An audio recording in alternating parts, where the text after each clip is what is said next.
Okay, so if you've been following the news, you've probably seen some uh, pretty wild headlines, right? Things about aliens coming, maybe even nuclear reactors up on the moon. Definitely attention-grabbing stuff, captivating stories for sure. Exactly. But, today in our deep dive, we want to look a bit beyond those headlines. Peel back the layers, maybe. Uncover the real tech advancements that are already shaping things for you right here on Earth. That's the plan.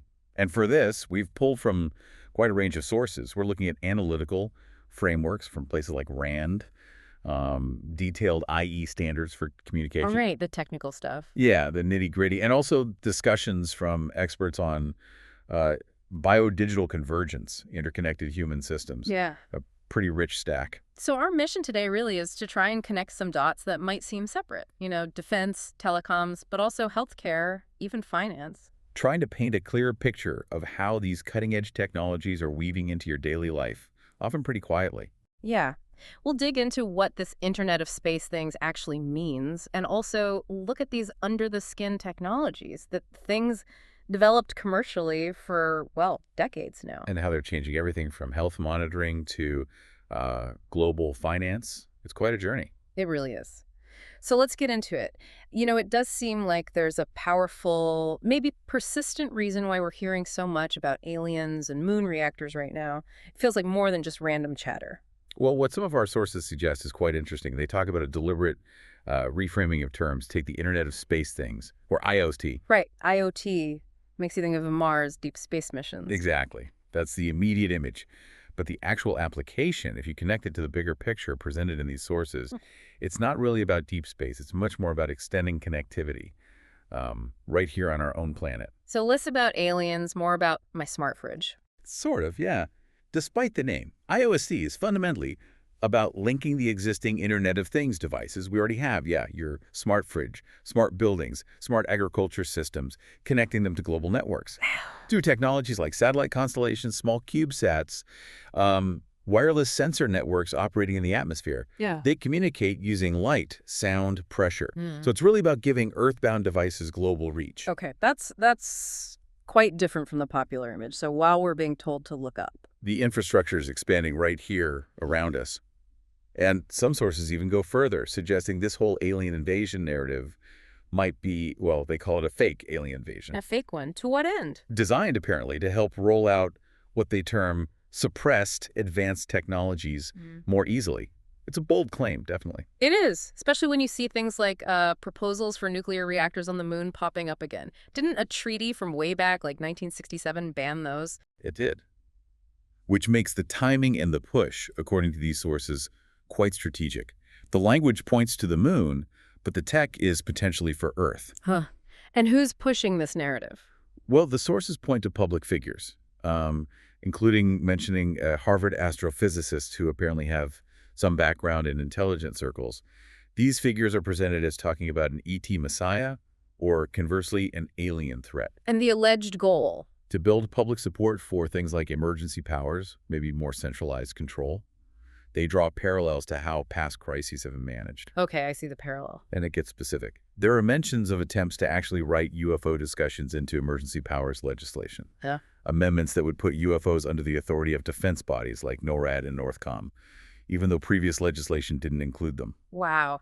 So the takeaway here seems to be, while our attention is drawn way up there, the really significant tech shifts might be happening much closer to home, often unnoticed, changing our daily lives profoundly. That's certainly the picture painted by these sources, yes. All right, let's shift gears a bit then. Because if the impact is here, the underlying tech must be pretty pervasive. And you mentioned light earlier.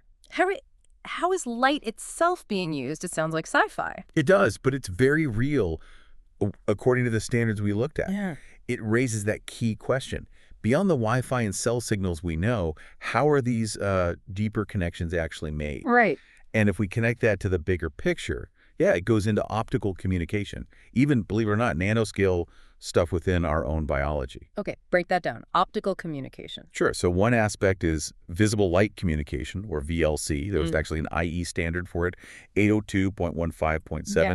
It literally uses the visible light from LEDs, like the lights in your room, Yeah. potentially to send data. Seriously. Data through my light bulbs. Potentially, yes. Yeah. Then there's free space optical, FSO, sometimes called laser communication. It's data via light beams, no cables needed. And this can work over tiny distances, nanometers, or stretch out for kilometers. And an interesting subset of that is optical camera communication, OCC. Your smartphone camera, or other cameras in smart devices, wouldn't just be capturing images, they'd actually be receiving data encoded in light. So light is basically becoming a data network. Yeah. That's mind-bending. What about near-infrared? You hear about that with remote controls, but... Right, FSO systems often use the near-infrared or NIR band, but here's where it gets really significant, according to our sources.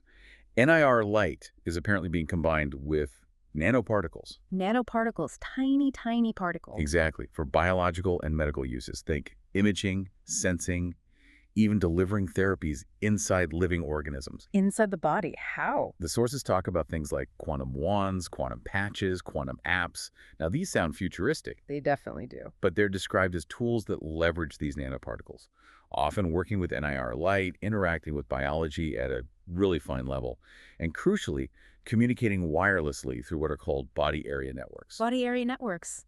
Okay, tell me more. This connects to another standard, IEEE 1906.1. It sets up a framework for nanoscale communication and nanonetworks. These are described as ad hoc, decentralized networks, devices talking directly to each other, no central hub needed. And this relates to the body how? Through something called human body communication, or HBC. This is where the sources claim your own body, its natural bioelectricity, its electromagnetic field, some call it the human biofield, actually becomes the medium for transmitting data. Wait, so my body itself could be part of the data network? That's the concept presented, yes. A pretty profound shift in thinking about connectivity. No kidding. And does this tie into that trillion sensors program I read about? It seems directly related. That program is this huge initiative aiming to integrate, well, potentially trillions of connected sensors across healthcare, environment, industry, smart cars, talking to everything, V2X smart cities. You name it. And body area networks or bands fit in there? Yeah. Explicitly. The sources state bands are designed to connect up to satellites. Imagine real-time collection of your vital signs, medical data streamed globally. And this isn't brand new thinking. Not at all. Open Research was exploring satellite-based body area networks as far back as 2014. So the idea of continuously monitoring your biosignals, breath, subtle vibrations, movement not just via skin contact, but maybe using FSO or VLC, bouncing off smart surfaces in your home, that's been discussed for a while. So what this means for you listening right now is that the environment around you, the light, maybe even the air, and your own biology are potentially being woven into this vast, constantly monitored network. It's connectivity on a whole new level. A very comprehensive and intimate level, yes. Okay, let's follow that thread. The culmination of all these interconnected techs, it seems to lead towards something that really changes healthcare, changes our relationship with our own bodies, doesn't it? You're hitting on a really core concept here. The sources call it biodigital convergence. And it's fascinating, but also raises some pretty big questions. Well, questions about your personal data, your privacy, ultimately your autonomy.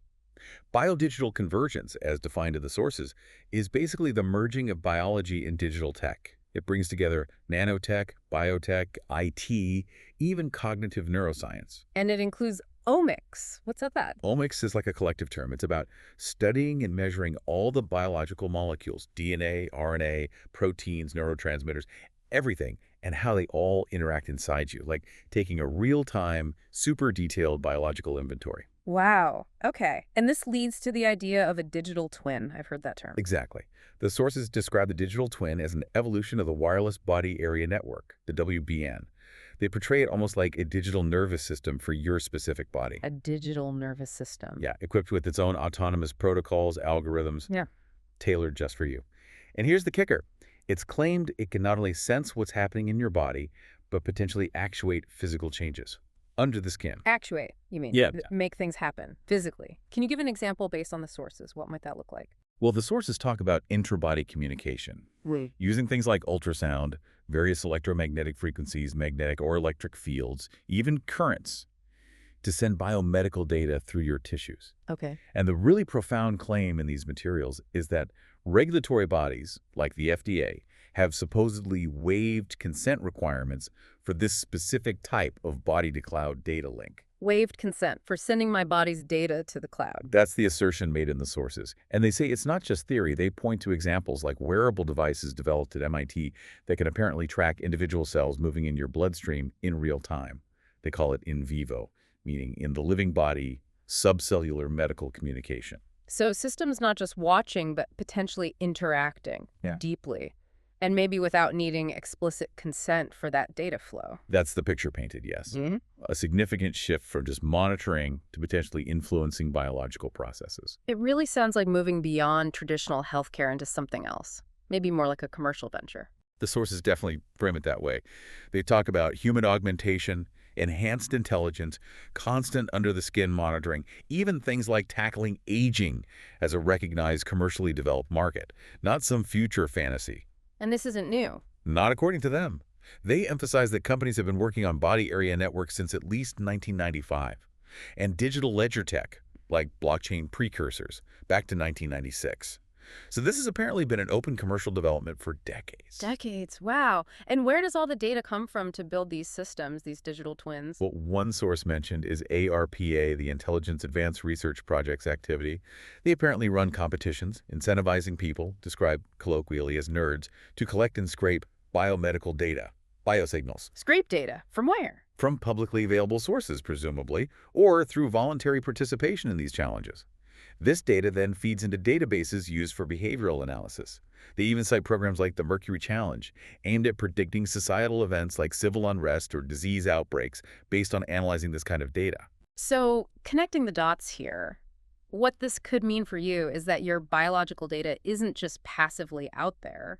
It's being actively sought, collected, analyzed, and maybe even influenced by systems developed over a long time, largely under the public radar. It paints a very comprehensive picture of biodigital integration, yes, developed over decades. All right, let's take this one step further, because these deep connections, often invisible ones, they don't just stop at health or defense, do they?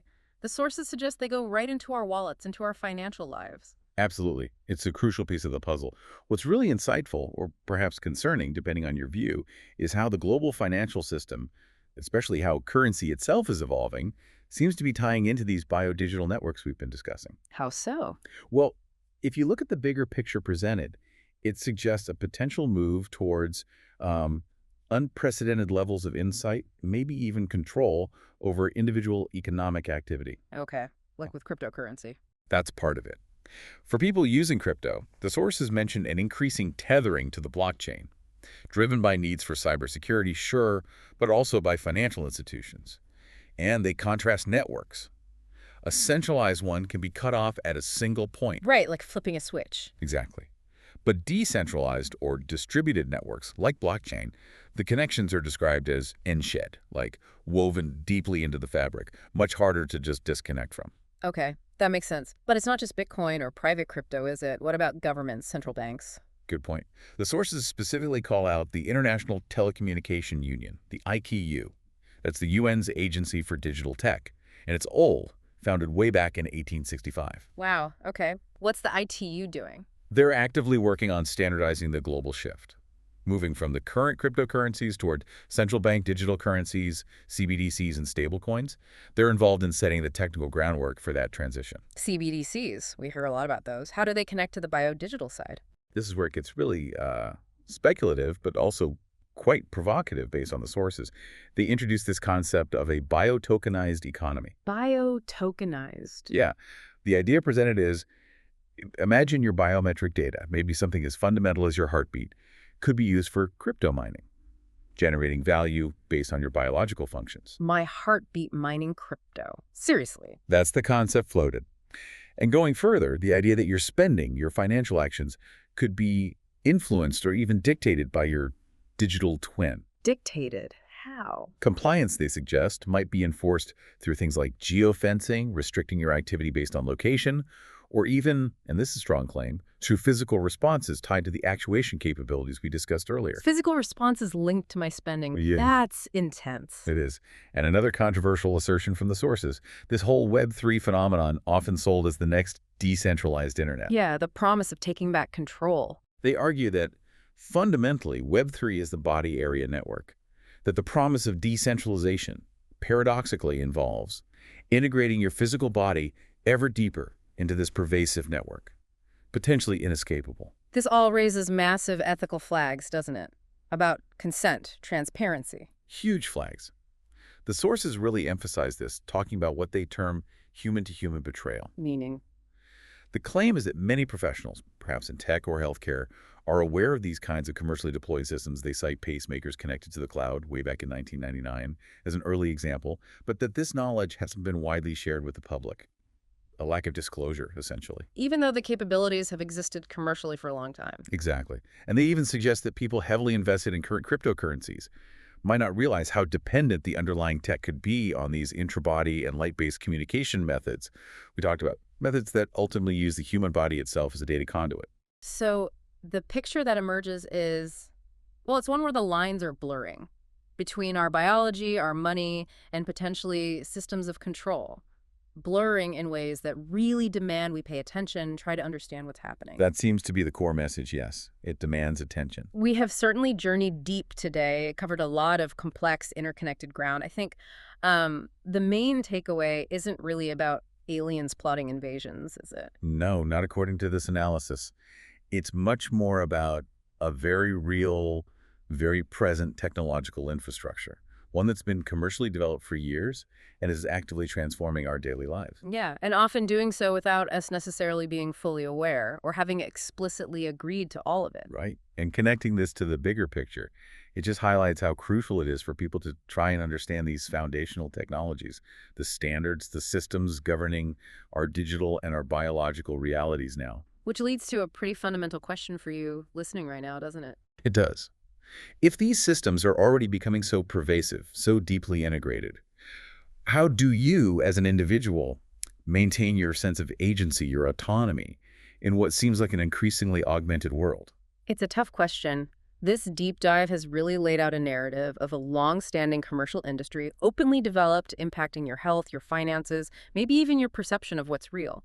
So as you go about your day, maybe consider this. What kind of relationship do you actually want to have with these converging systems? And how can knowing more about their true nature beyond the headlines empower you to navigate this new era we're entering? Something to think about.